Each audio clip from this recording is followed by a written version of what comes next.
every time I've had a conversation with Michael Gove to tell him to do the right thing, it's crashed and burned. I told him he should support the Remain campaign in 2016. He was an idiot to support Leave. He completely ignored me on that, and he and his colleagues have now wrecked our country. And I hoped, therefore, that he would stay in Parliament after this election and steer the Conservative Party, keep it tacking towards the centre ground, regardless of whether we're in government or opposition. He ignored me on that as well.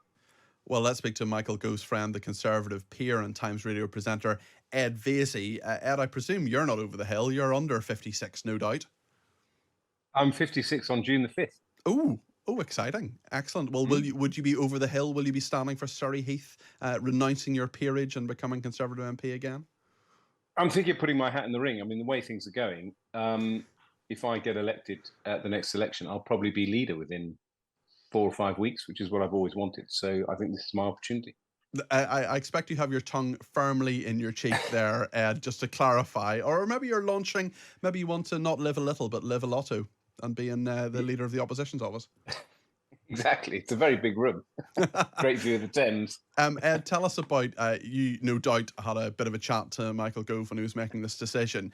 Let us into the world of the intrigue and why Michael Gove decided to call it a day. Because he had been pretty strongly for Rishi Sunak calling an election, very strongly saying that he should go for it, saying who dares wins. Yeah, I mean, he did the sort of Gove-esque rhetorical flourish at cabinet.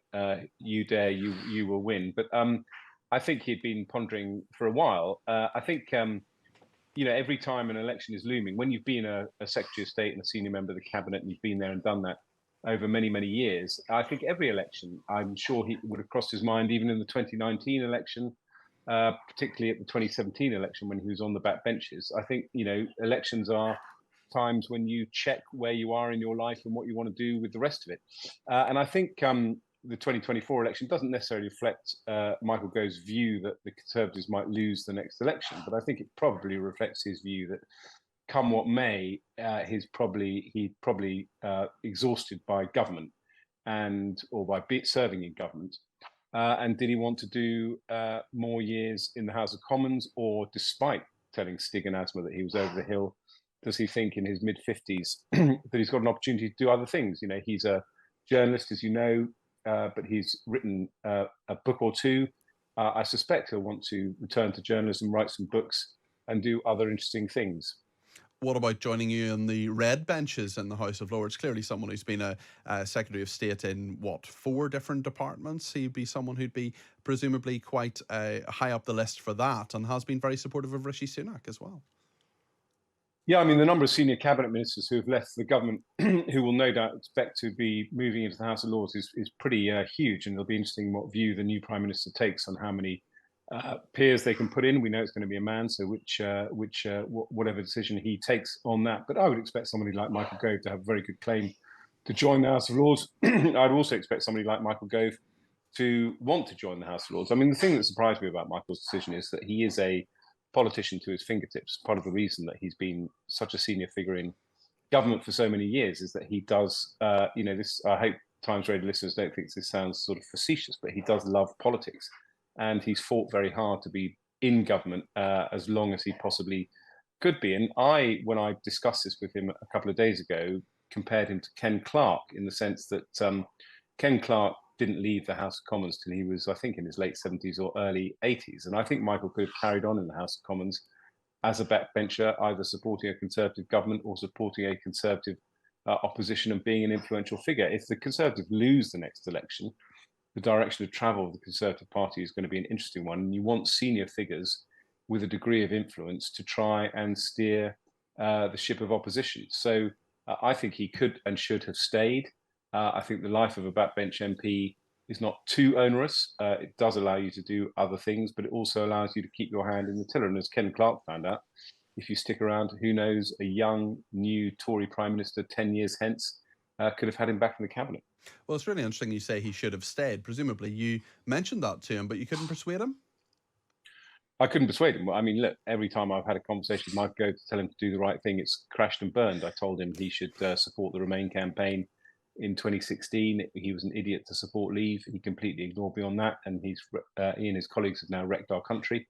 and I hoped, therefore, that he would stay in Parliament after this election and steer the Conservative Party, keep it tacking towards the centre ground, regardless of whether we're in government or opposition. He ignored me on that as well. You correctly said he was a politician to his fingertips, perhaps also to his toes as well, because he's no stranger to a dance floor. Well, here we are. Bright lights, great atmosphere, enthusiastic young people. It reminds me of my last night out on the town in Aberdeen.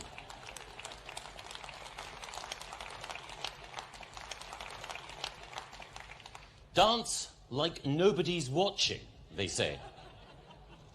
Well, I did. But they were watching. Surely his next logical step, Ed Vaizey, is Strictly Come Dancing. I think Strictly is inevitable for Michael Gove. He's seen how it helped Ed Balls transition from being a senior figure in a Labour government to now being one of the foremost media personalities in the country. And I'm almost certain that Michael Gove will be in Strictly in the autumn series. And also, I think he's a bit of an Ed Balls dancer. He's a bit of a John Sargent dancer. I think he's going to get dancer as well. I think he's going to get far. I think he'll make at least the semi-finals. It's really interesting, actually. Yvette Cooper had a pretty good joke, actually, referencing the Lloyd Benson vice presidential debate, where he famously said, "You're no Jack Kennedy." She said to, Theresa May thought she could go from hated national figure to national treasure simply by dancing on television. She said, "I know Ed Balls. I married Ed Balls. Theresa, you're no Ed Balls." But we could be saying this about Michael Gove, who actually, I was there at the time when Ed Balls taught Michael Gove how to do Gangnam Style. It was kind of surreal. It was an event at the Ministry of Housing, Communities and Local Government. What an image! Yeah, it was a Christmas party. I think that has to be. What would you tip him for? I'm a Celebrity. Could we see him eating witchetty grubs, Ed? I think Michael Gove is he's a sort of Renaissance man. He's a man of supreme talent, and I think almost any show Michael Gove will thrive in. So he's got a range of options. He's got Strictly, he's got Britain's Got Talent, he's got I'm a Celebrity. Maybe the Traitors. Maybe the Traitors is the one who could go on with all his political skullduggery.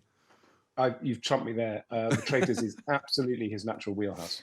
We'll see if that happens, Ed. Thank you so much, Ed Vaizey, who is Michael Gove's friend and, of course, the Times radio presenter and Conservative peer.